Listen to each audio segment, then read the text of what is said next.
Hey, much love and respect to everybody watching. We're in the book of North American tribes, chiefs, warriors, and their stories. All right, it says portraits 200 years after colonization, circa 1800s.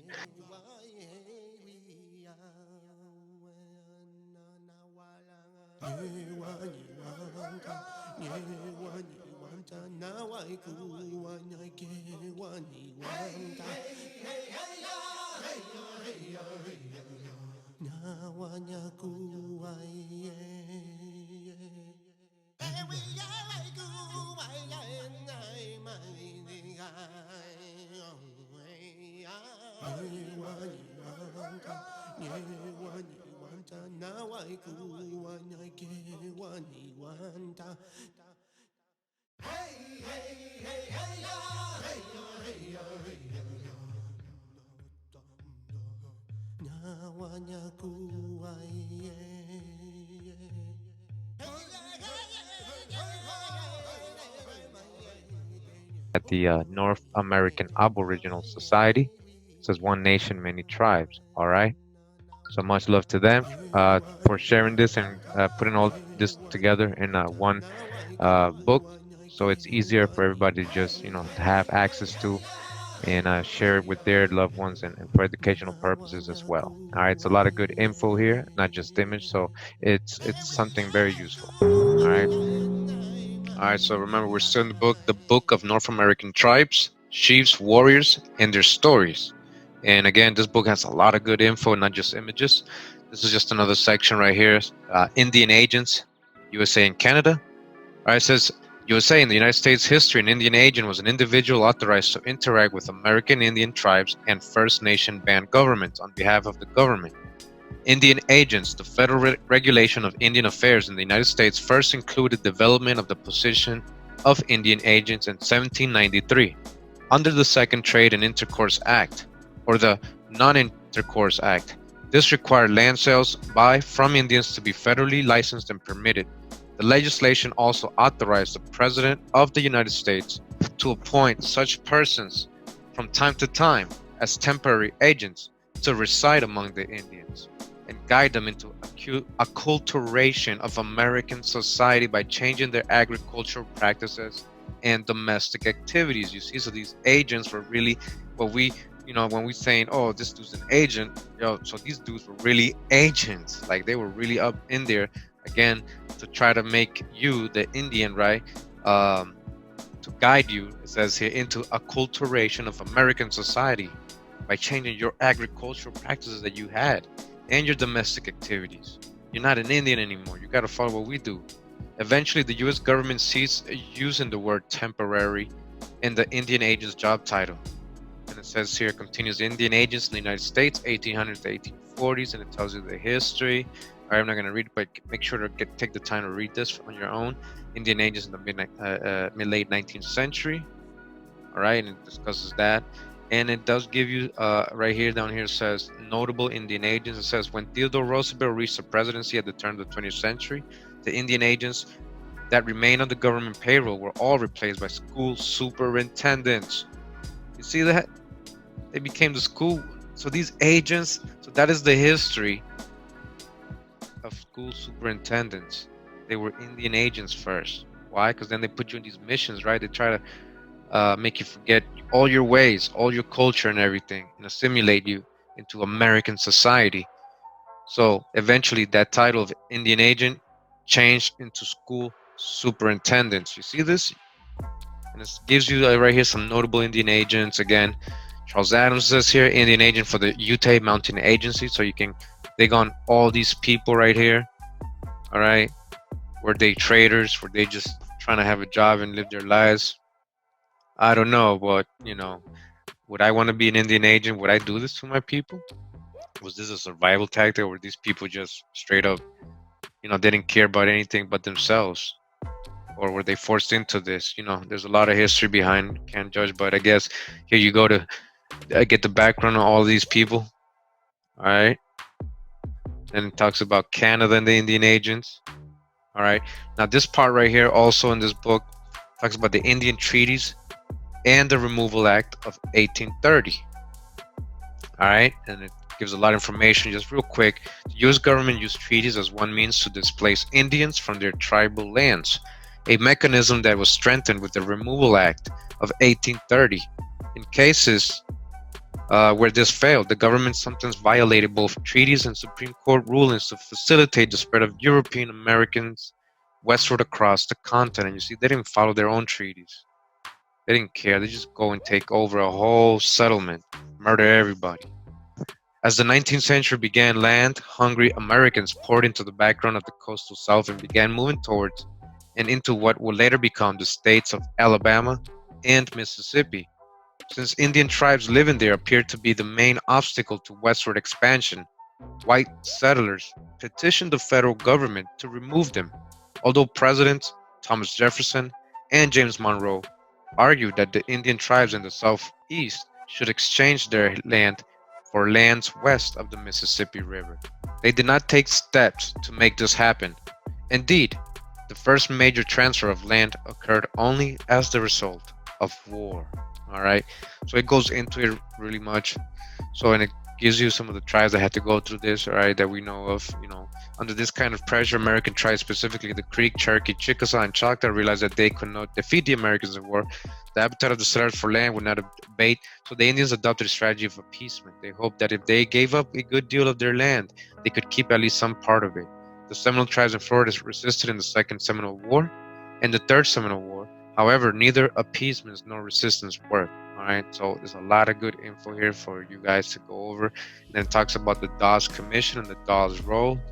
All right, just a little bit about this. Says the American Dawes Commission, named for its first chairman Henry L. Dawes, was authorized under a rider to an Indian Office Appropriation Bill, March 3, 1893. Its purpose was to convince the 5 civilized tribes to agree to cede tribal title of Indian lands and adopt a policy of dividing tribal lands into individual allotments or lots.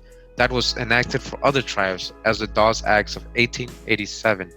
In November of 1893, President Grover Cleveland appointed Dawes as chairman and Meredith H. Kidd and Archibald S. McKinnon as members. During this process, the Indian nations were stripped of their communally held national lands, which was divided into single lots and allotments to individual members of the nation. The Dawes Commission required that individuals claim membership in only one tribe, although many people had more than one line of ancestry. Registration in the National Registry, known as the Dawes Rolls, has come to be critical an issue of Indian citizenship and land claims. All right, so go into a lot of people already know about the Dawes Rolls. A lot of people in this community, family members in those roles, so know a lot about this. So there's some info here that you can dig on or maybe add to from your studies. So make sure to go ahead and get that as well. It even talks about the Treaty of the Dancing Rabbit Creek. See that? All right. All right, so we're on this part of the book now. They're going to talk about the Choctaw tribe. All right, sorry if I'm mispronouncing it. Don't kill me. All right, and let me just back up. Let's read a little bit about them. All right, the info we got here. All right. Now it says again, Choctaw or Chata, and American Indians originally occupying what is now the southeastern United States. All right, southeastern modern-day Alabama, Florida, Mississippi, and Louisiana. The Choctaw language belongs to the Muskegon language family. All right, so the Seminole we learned with Muskegon language as well. I think Muskogean, right? They are believed to be descended from the peoples of Hopewell and Mississippian cultures. All right, the Hopewell Mound Builders and the Mississippian cultures who lived throughout the east of the Mississippi River Valley and its tributaries about 1,700 years ago. The Hopewell people built Nani-Weya, a great earthwork mound located in what is central present-day Mississippi. It is still considered sacred by the Choctaw, who regained control of the site in 2008. The anthropologist John Reed Swanton suggested that the Choctaw derived their name from an early leader, Henry Halbert. A historian suggests that their name is derived from the Choctaw phrase Hasha Hatak, river people. Pachapatak River people. Says the early Spanish explorers of the mid-16th century in the southeast encountered Mississippian culture villages and chiefs. All right, we got a lot of that drop in my past videos.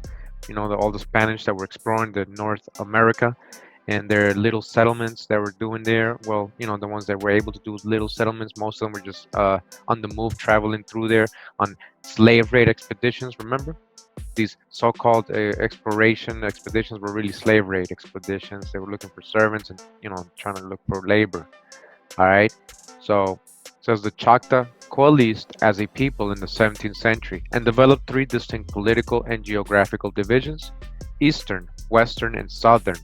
These different groups sometimes created distinct independent alliances with nearby European powers.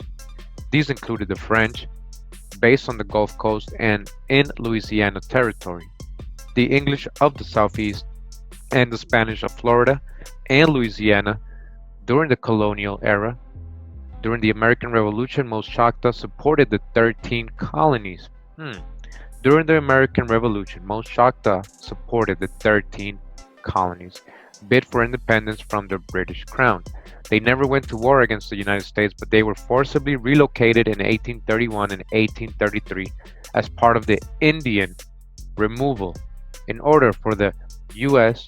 to take over their land in the Southeast for development by European Americans. All right, so you hear that? They were moving you, the aboriginal, the so-called Negro today, the so-called African American, and they were helping, these Europeans, these descendants of Europeans, right? Remember the definition of copper-colored of American, all right? It says that it's now the title that was yours was given to the descendants of Europeans. They're the ones now being called Americans only, but we know the true aboriginals are the real Amarukans.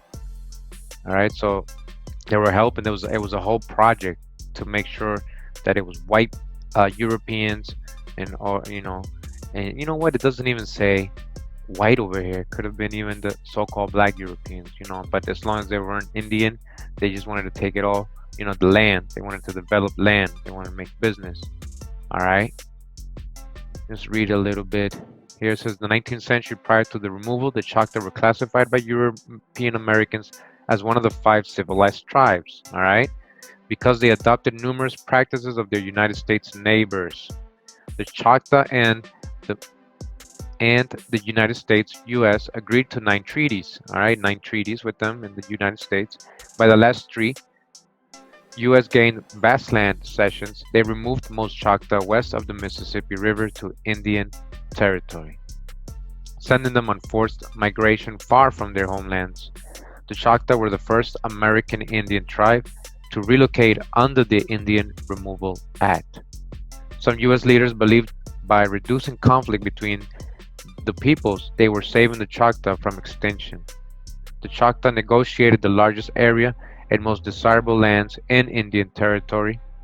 Their early government had 3 districts, each with its own chief, who together with the town chief sat on their national council. They appointed a Choctaw delegate to represent them to the U.S. government in Washington, D.C. All right, so a little bit of a story and history of the Choctaw. There's obviously a lot more information, and obviously not everybody got removed. You're still there. All right, you're still there. Not all of them got removed. Some of them were classified. They had to stay, but they got reclassified as Negro, right? All right. So there's a lot more information. Make sure you read it on your own. They're talking about the Dawes Act. They're talking about the Treaty of Dancing Rabbit and all this stuff. All right. Make sure you get all this history. Paleo-Indian. Let's read this a little bit. It says many thousands of years ago, groups classified by anthropologists as Paleo-Indians lived in what today is referred to as the American South. These groups were hunter-gatherers who hunted a wide range of animals, including a variety of megafauna, which became extinct following the end of the Pleistocene Age. The 19th century. All right, so I want to start out with this image of the Choctaw Indians. Now we have here Bemost, White Cloud, Shata or Choctaw. All right, look at him. Take a really good look. I know a lot of people, a lot of you've seen this image on the internet. All right, Let me just read down here real quick what it says. It says a dream walker from the Choctaw tribe, a dream walker, and descendant of Janini, a great shaman and medicine man who used ancient American Indian magic to ward off away evil spirits. Descendant of a great shaman of Choctaw. If you know this history, all right, look at this. This is a very important person. He has a lot of, uh, you know, ancestral blood running through him. Special, you know, he's a descendant of a great shaman. All right, look at that white cloud. I'm gonna zoom in a little bit. Do you remember who you are, so-called Negro? All right. This person, I'm sorry, would be labeled an African American today. You know it. Cut his hair, put him, you know, anywhere in the U.S., you know, and they're like, oh yeah, he's probably an African American or mixed. You know, they're always gonna add the mix or something, or mixed with slave or something like that, right? Or mixed with African. But he's not that. This is an Aboriginal of a long line of Aboriginals, special, a great shaman, Janini. So do the research. He's a dream walker. A dream walker. All right. White cloud, Choctaw. All right. Look at that. All right. Take a good look.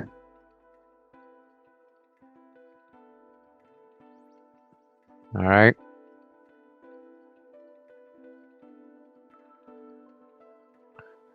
Now it says here, this is a Mississippi band of Choctaw Indians in traditional clothing. This is from 1908.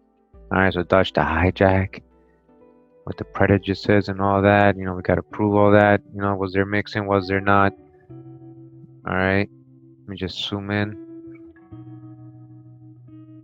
All right, look at these two right here. Just want to show. Look at him, Choctaw. That's a Choctaw. Alright, I'm sorry if I'm pronouncing this wrong. Look at her. Little princess. Little beautiful copper-colored princess. An aboriginal princess. A Choctaw Indian princess. You see her? Alright, do you remember who you are?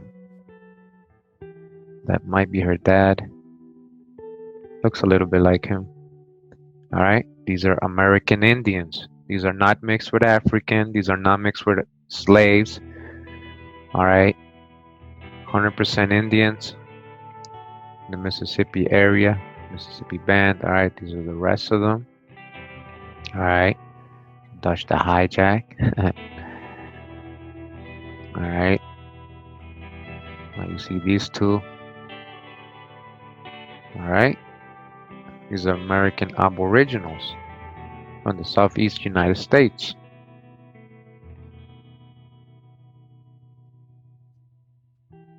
All right, this is another image that says Will E. Morris.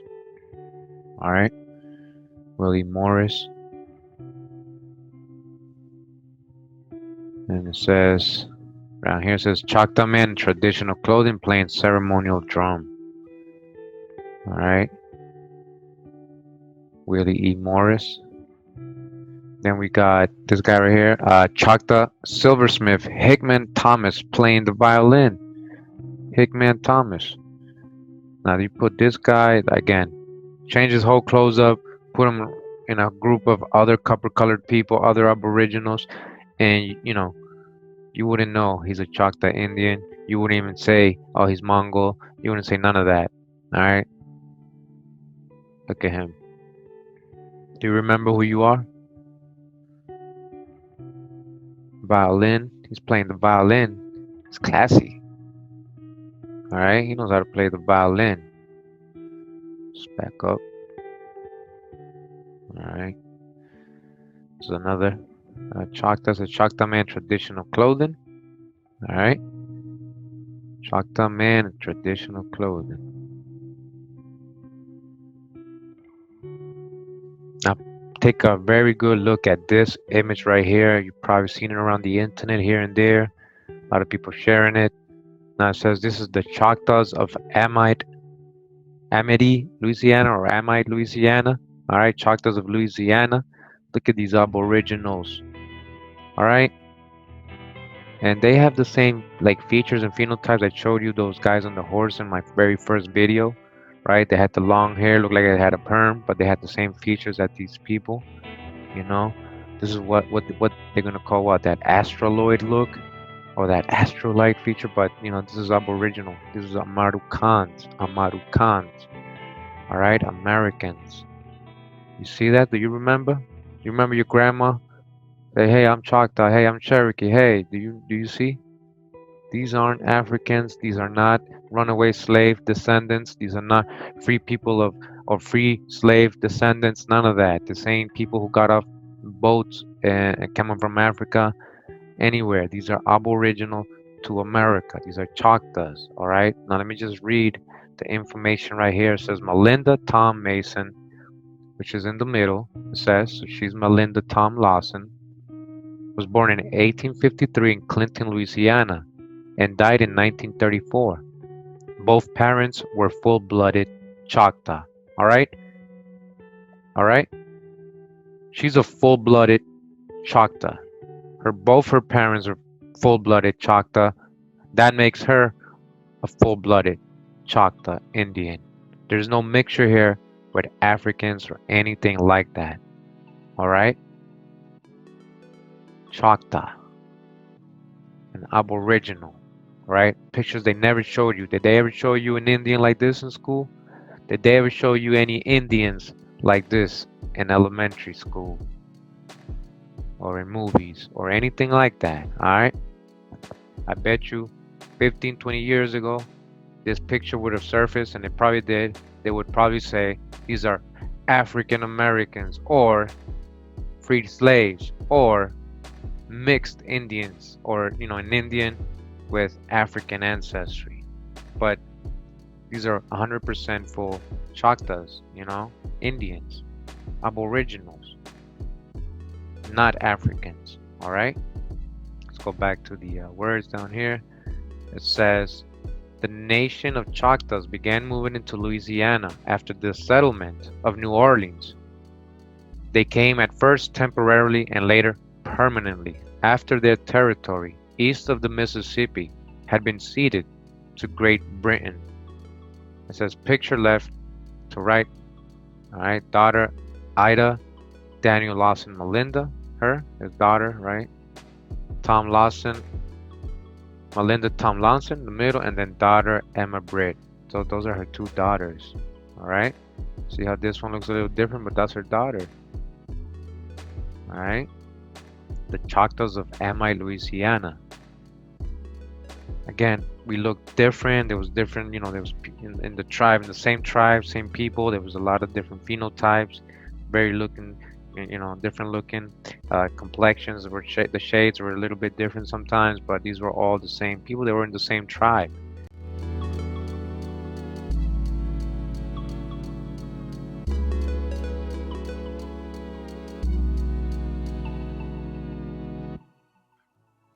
This is the Crow.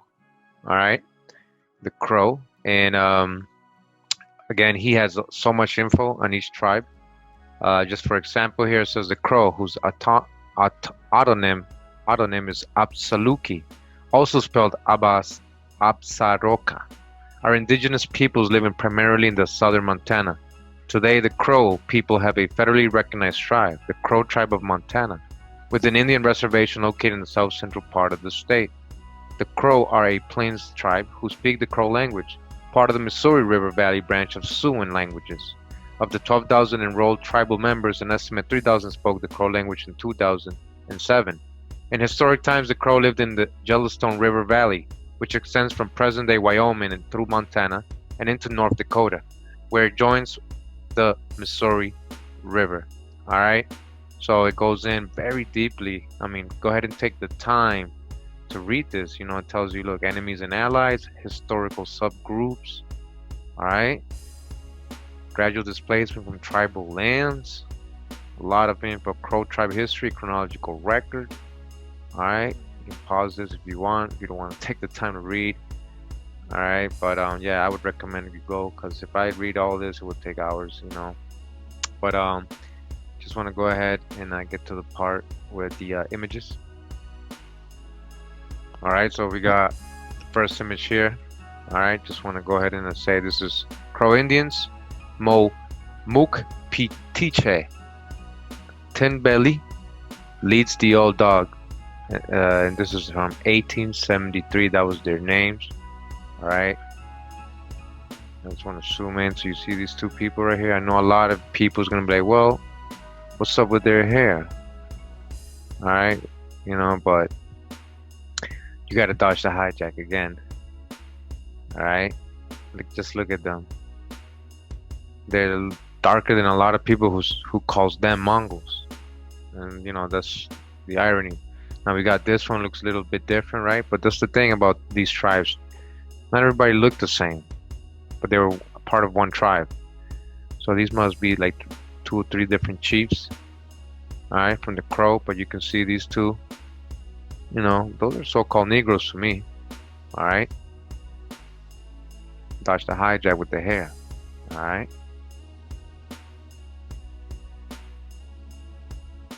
All right. Some more Crow indigenous people. All right. Now look at him right here, and you see her. Let me just get their name. It says Old Crow and wife Pretty Medicine Pipe. Old Crow and Pretty Medicine Pipe. This is from 1873. All right. You see him? I mean, I don't know. To me, looks like a lot of people I see in the hoods and stuff in so-called black communities. Even her. All right. So these are Crow. You see? That's a Crow Indian. All right.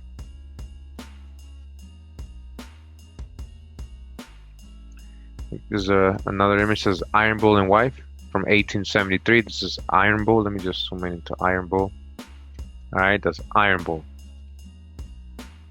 All right, dodge the hijack, and that's his wife. She's looking a little more Asian, right? Some people might consider her Mongol, but we don't know. You have to prove that. You have to show me that she's Mongol. Show me her history, background. All right. Either way, that's his wife, and they make a tribe, right? And they're both Crow. All right. Again, that's Iron Bull. Then we saw him in the beginning, and that's his wife, I believe. Let's just say it says Beowulf and wife stays with horses. They're both Crow. So Beowulf and stays with horses. All right. Again, these are Crow Indians. All right. Crow Indians.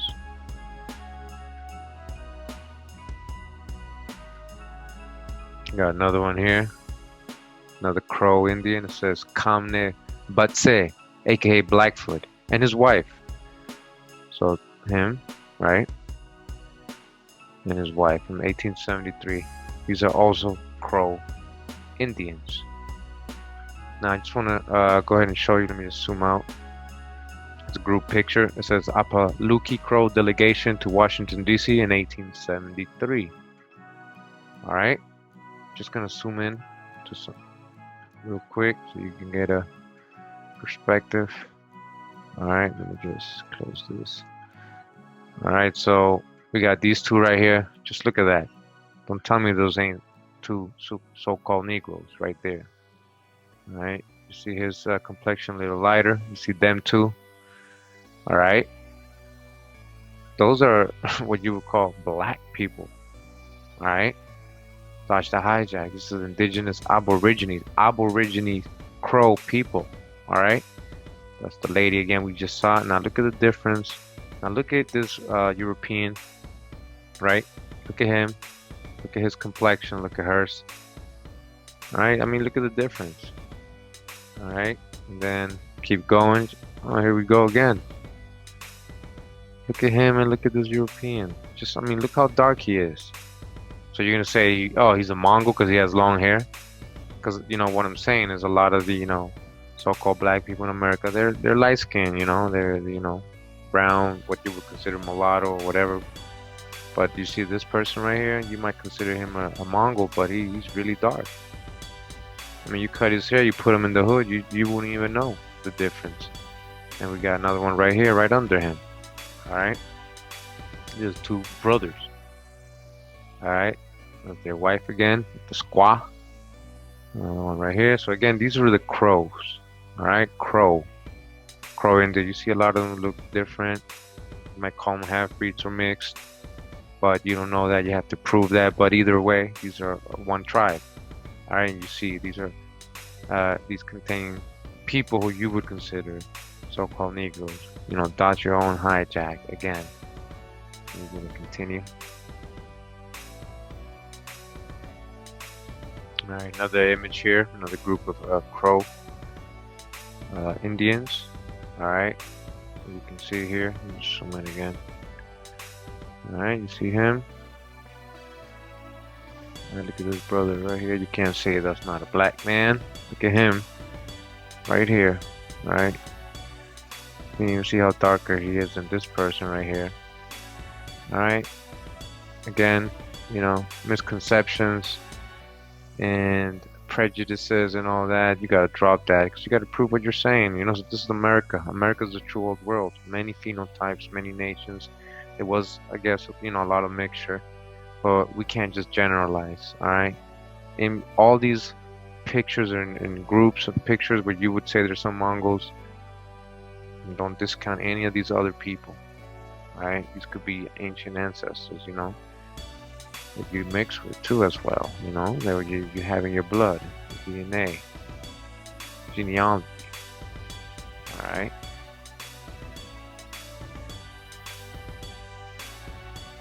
Here we have bird on the ground.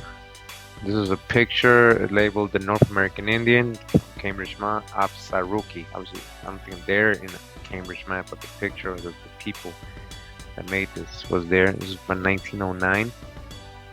Alright, look at his gear, he got his fringes. Alright. Just zoom in real quick. You see? That's an aboriginal right there. You see long hair, but then that confuses you. But this is a brother, this is a so-called Negro.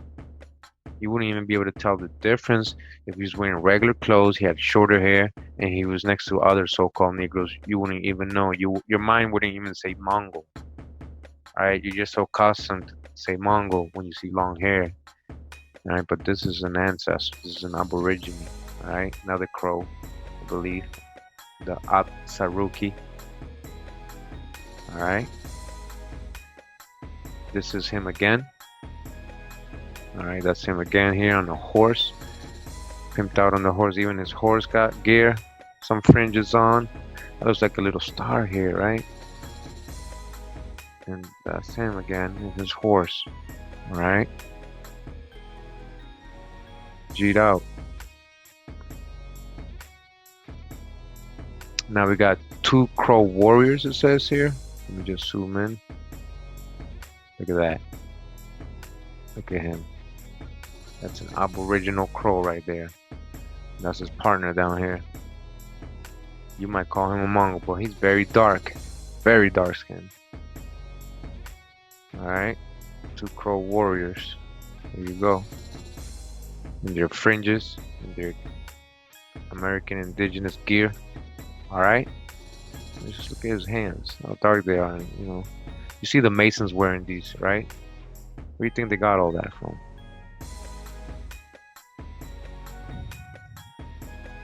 It says this is Chief Spool, Arapaho crow. This is a different type of crow, an Arapaho crow from 1905. Alright? Chief Spool. Chief Spool right there. And then we got, okay, this is an aboriginal of America. Let me just get his name. Oh, he's got his name here. But look at him. Can't deny that with his fringes and everything. Let me just zoom in real quick. Look at that. You remember who you are? Alright?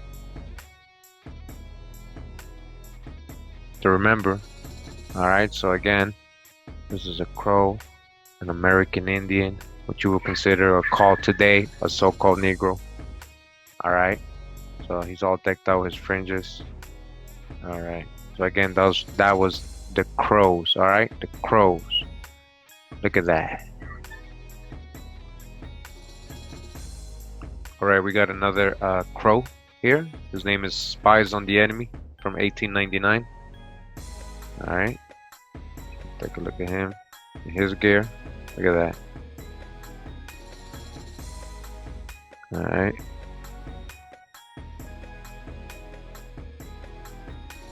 Alright. Again, another crow, and this is him again, another view of him. Alright. See that?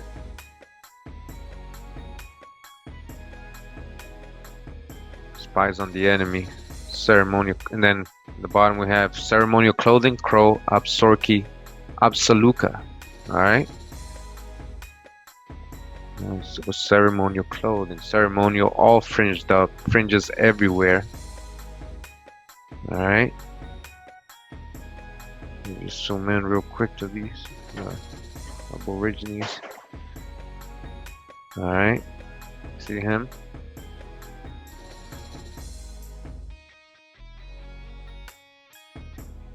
Alright. All fringed out. Alright. These are crow as well. So that was well, this one right here actually is called wet crow, absoluki crow. All right, that's him right here. See that? A lot of people probably gonna be like, well, he ain't look like us, but he's really dark. All right, that's a crow again. And then we got white swan, it says here. Let's see, let's back up. It says menat si ka aka, white swan, a crow warrior. Alright, a crow warrior. His gear. Alright. You see that? Copper colored tribes of America.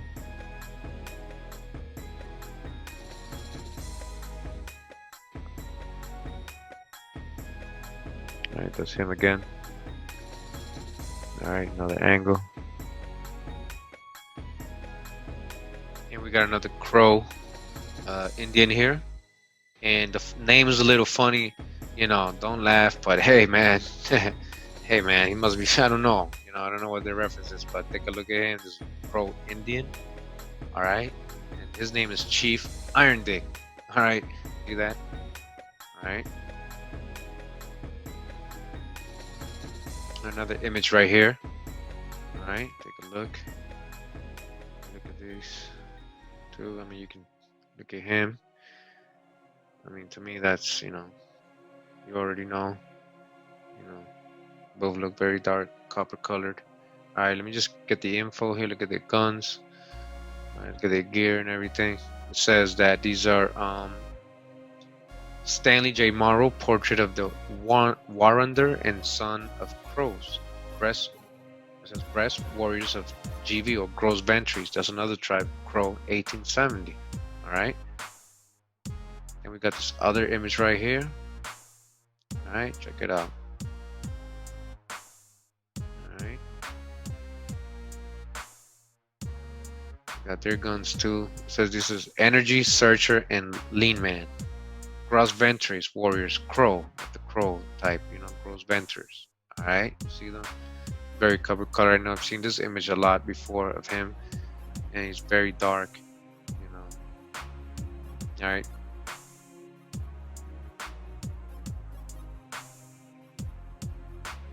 I got another image here, American Indian. Alright. Copper colored tribes of America. See? Alright, just back up a little bit. Right, we'll look at him. Let's get the info. We don't got the info here. Alright, but you see that? And we got another image right here. Alright, see these three brothers. So let me just zoom into the very first one. Alright, there's no way you can doubt this guy. Look at that. So are we seeing things, or am I just making up things? I mean, to me, that's, you know, that's a brother right there. Alright, that's an aboriginal right there. Alright, check out his gear. Look at all that. Look at all his gear. Alright. Now you see how they all look different. Alright, but you can tell he's very, you know, aboriginal. Another one right here, right next to him. And then we got another one that looks different, right? All right. Is there a mixture? Is there not? We have to prove it though, right? But you can see. Now I just want to read the info real quick. Let me just back up. And it says traditional dancer Crows, Crow Indian Reservation in Montana. This is 1928. These are all Crows, maybe from different tribes, right? But Crows, or they might even be from the same tribe.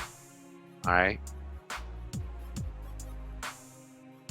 Now we got fish shows. A lot of people seen his image. There's an ancestor right here and an elder in this picture. Fish shows. An Absaruki Crow warrior, 1908. All right. Fish shows. Look at that.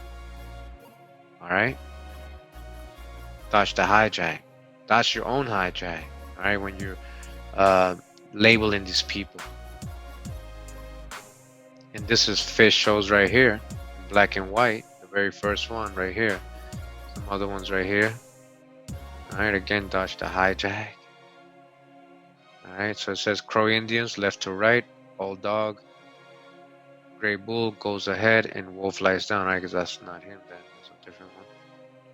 All right. So now we're in the part of the book where they're going to talk about the Cheyenne American Indians or tribe.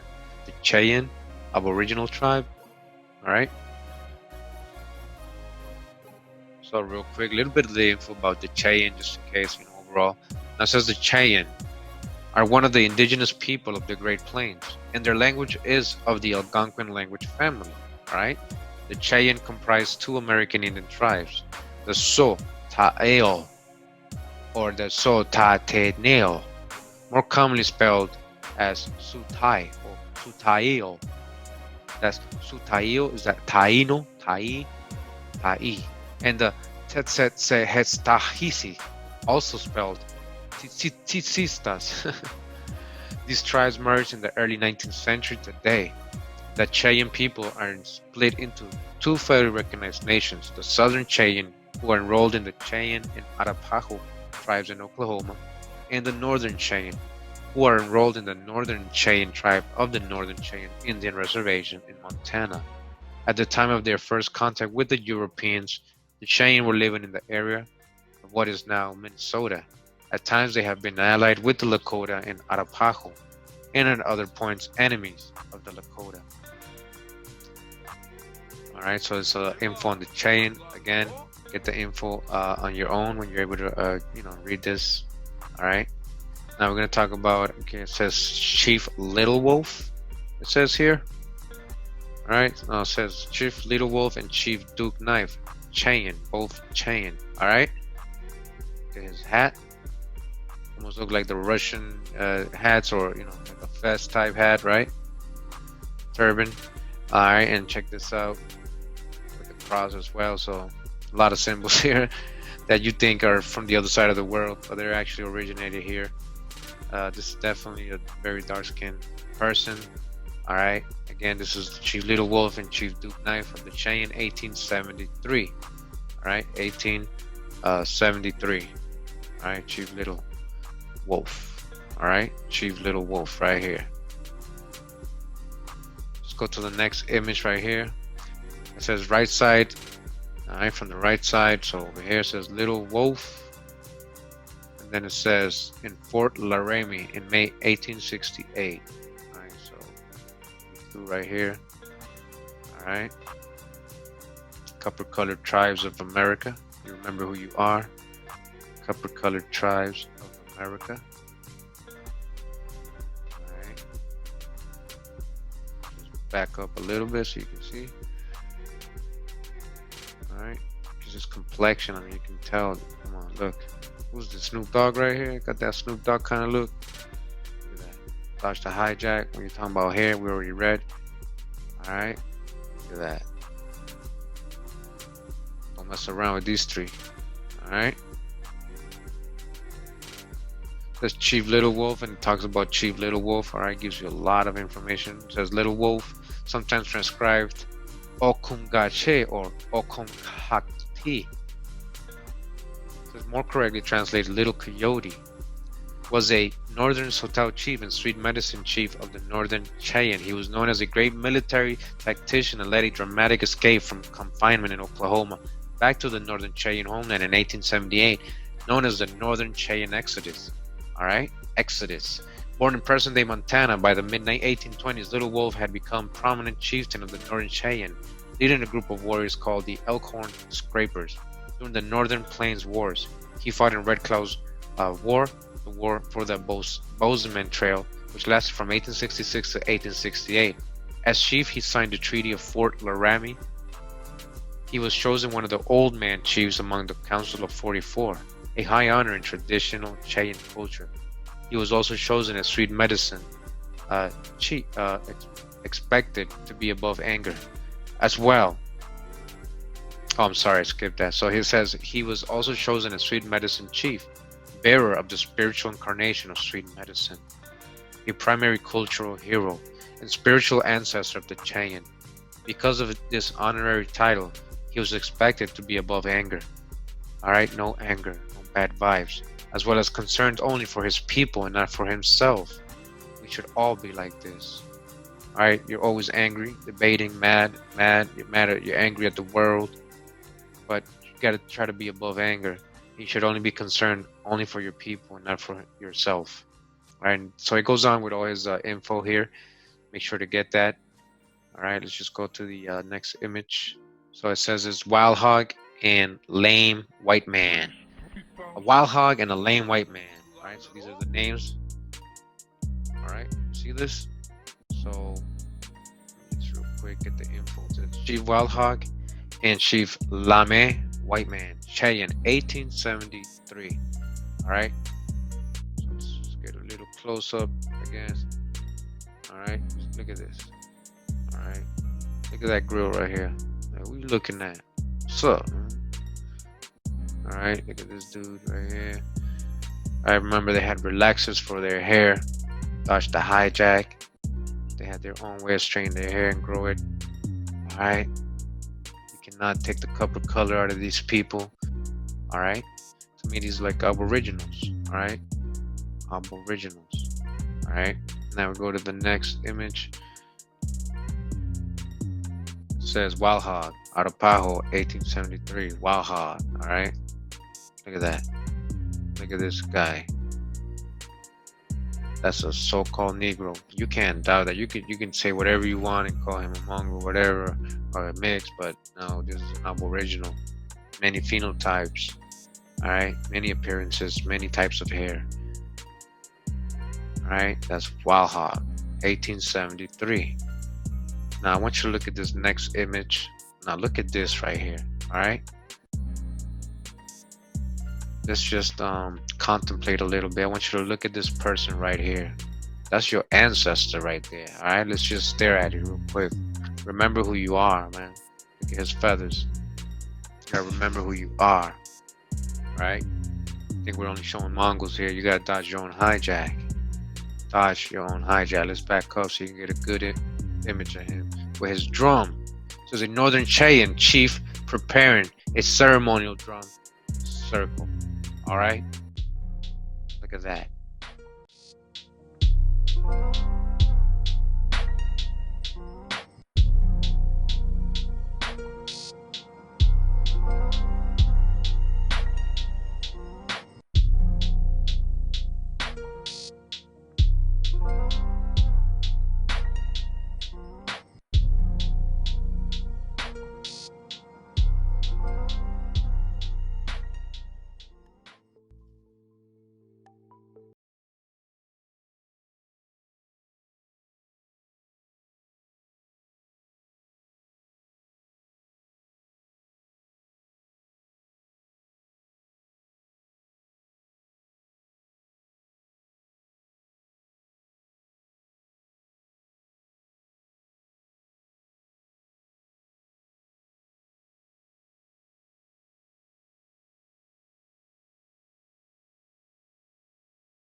in those battles. It says Chief Cheyenne Chief Two Moon's lifetime, there was another man using the name Two Moons and describing himself as chief. He sold herbal medicines and was well known. To add to the confusion, there were two famous Cheyennes named Two Moons, one an uncle and the other his nephew. All right, so just to make it clear, since Two Moons was the son of Caris the Otter, an Arikara captive who married into the Cheyenne tribe. Perhaps known best for his participation in battles such as the Battle of Rosebud against General Crook on June 17, 1876, in the Montana Territory, the Battle of Little Bighorn on June 25, 1876, and what would prove to be his last battle, the Battle of Wolf Mountain on January 8, 1877.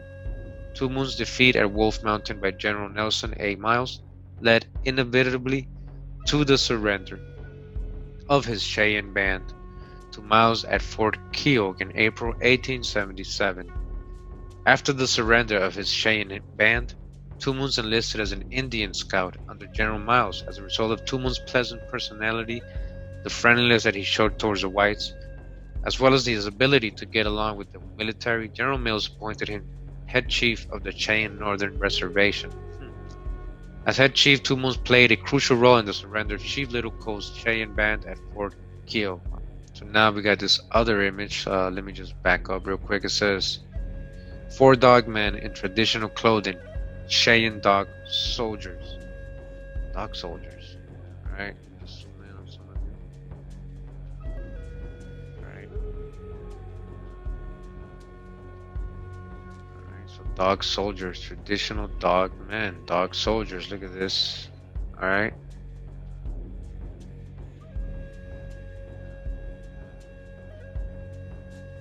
Look at this image right here. It's from far away, so it's hard to see. Alright, but check this out. He got his horse all nice and decorated. He's all decorated. Look at his hair or whatever that is on top of him, like it's a feather thing, I think. Alright, there's no info on this.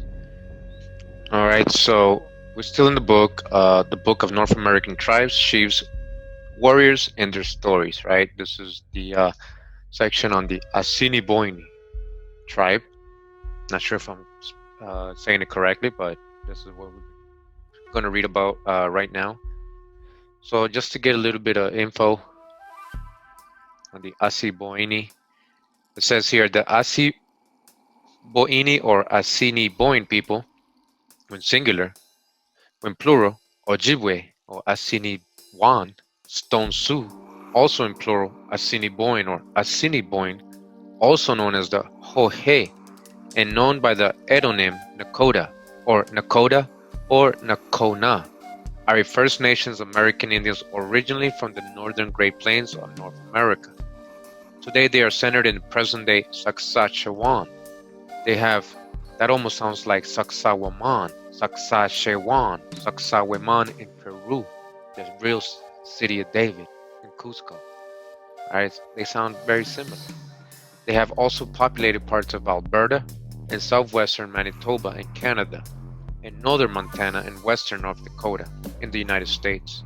They were well known throughout much of the late 18th century, 19th century, and were members of the Iron Confederacy with the Cree. Images of Assiniboine people were painted by such 19th century artists as Carl Bodmer and George Catlin. And we got info on George Catlin in past videos. Just real quick, it says names. The Europeans and Americans adopted names that other tribes used for the Assiniboine. They did not until later learn the tribe's autonym, their name for themselves in Siouan. They traditionally called themselves the Hohe Nakota. With the widespread adoption of English, however, many now use the name that became common in English. The English adopted Assiniboine, used by the Canadian French colonists. It was a transliteration into French phonetics of what they heard. The Ojibwe use a term for these Western people. The Ojibwe name was Assiniboine. Stone Sioux, the Cree called them Assinibwata. Alright? It says in the same way, the Assiniboine come from the word Assiniboita in the Western Cree dialects, from Assini, rock stone, and Pawata, enemy, Sioux. Early French traders in the West were often familiar with Algonquin languages. They transliterated many Cree or Ojibwe exonyms for other Western Canadian indigenous peoples during the early colonial era. The English referred to the Assiniboine by adopting terms from the French spelled use in English phonetics. Other tribes associated stone with the Assiniboine because they primarily cooked with heated stones. They dropped hot stones into water to heat it to boiling for cooking meat. Some writers believed that the name was derived from the Ojibwe term "assin" stone in the French boiler to boil, but such an etymology is very unlikely. Alright, so it then goes into the history, the language, a lot of other info, so make sure you get the drop and get this and read it on your own if you're interested. Alright, so I just want to start with this first image. This is Skill Spotted Horse and Assiniboine in 1898. Look at this. Hey, hey, aboriginal of America. Alright. Again, Kill Spotted Horse. Kill Spotted Horse. Kill Spotted Horse. Alright. Look at that. Do you remember who you are? Copper Colored Tribes of America.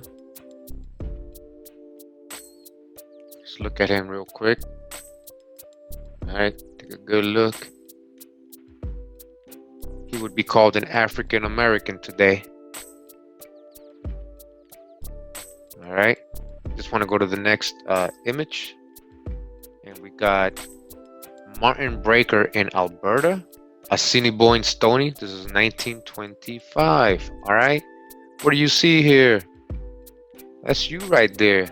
This is a so-called Negro. They would classify him as an African American today, right? They gave him his census in 2020, and he got a couple choices there: Black, African American, or whatever, Caribbean. I don't know what else. All these tags and hijacks they put in these things. But look at him. All right. This is an American Indian, Assiniboine. All right, 100%. 100%. There's no mixture here of slaves. He's not a descendant of a slave. He's not a descendant of a slave. This is an aboriginal of America. Been here for thousands of years. Didn't come on no slave ship. His ancestors didn't come on no slave ships. His ancestors did not start out as slaves. All right, he comes from probably a long line of chiefs, warriors, shaman, priests, priest kings, khans. All right, look at the clothing. See the cross everywhere, right? You keep seeing the cross everywhere. You think that's a Christian symbol? Look at him. All right, let me just zoom in.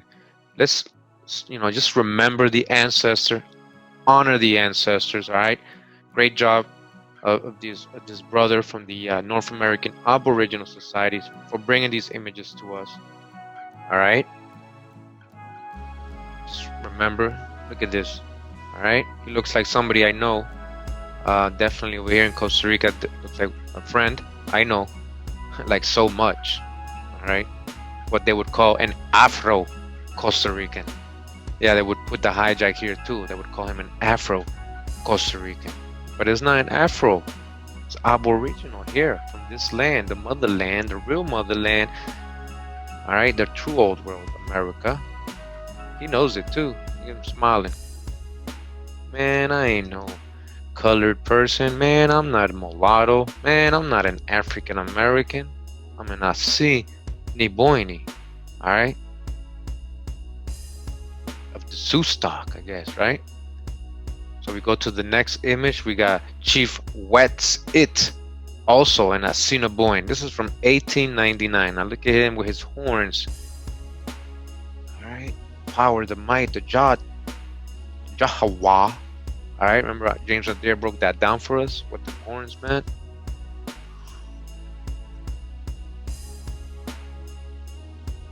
All right, look at that. A lot of you might call him a Mongol, but that's a so-called Negro. He would be in the hood today, geared up with a hoodie. He got his Jordans on. He's got his short hair. You wouldn't even tell him apart because he's the same complexion as you. Alright, but you might classify him as a Mongol today. That's your own hijack. Alright? With his shield. She wets it. Alright?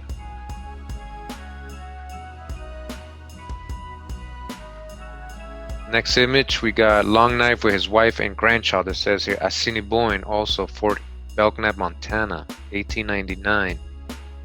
Alright, so we got different types, of looks in the Assiniboine tribe as well. Alright, this family right here. Dodge the hijack. Dodge the hijack. Alright. Next image, we got on air,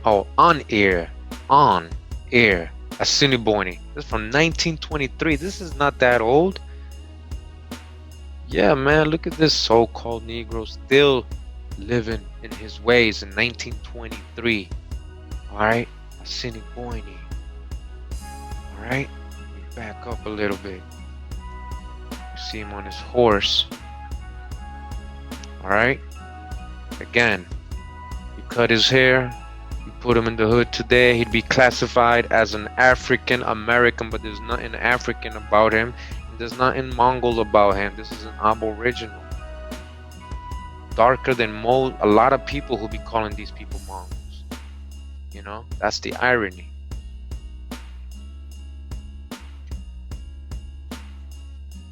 You see him, right? That's an aboriginal. Alright, again, on air, Assiniboine, 1923.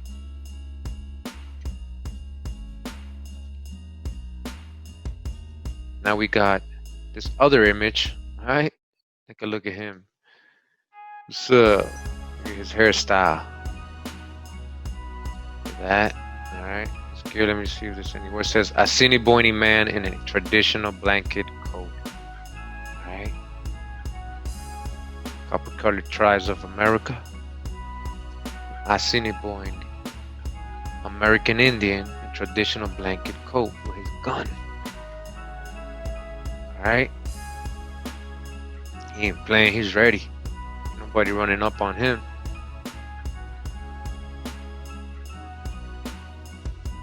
Alright.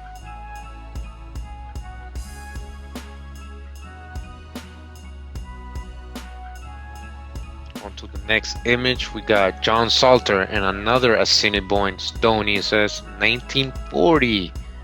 Alright, so these people were still maintaining themselves, living like the old ways, right?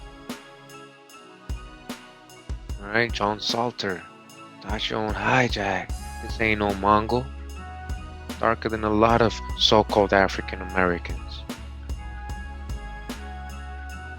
Alright, America is the true old world with his horse. Horse originated in America.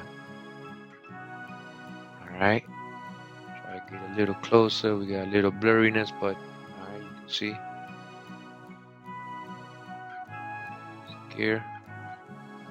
Alright. Again, Don Salter. 1940. This picture's from 1940. Alright.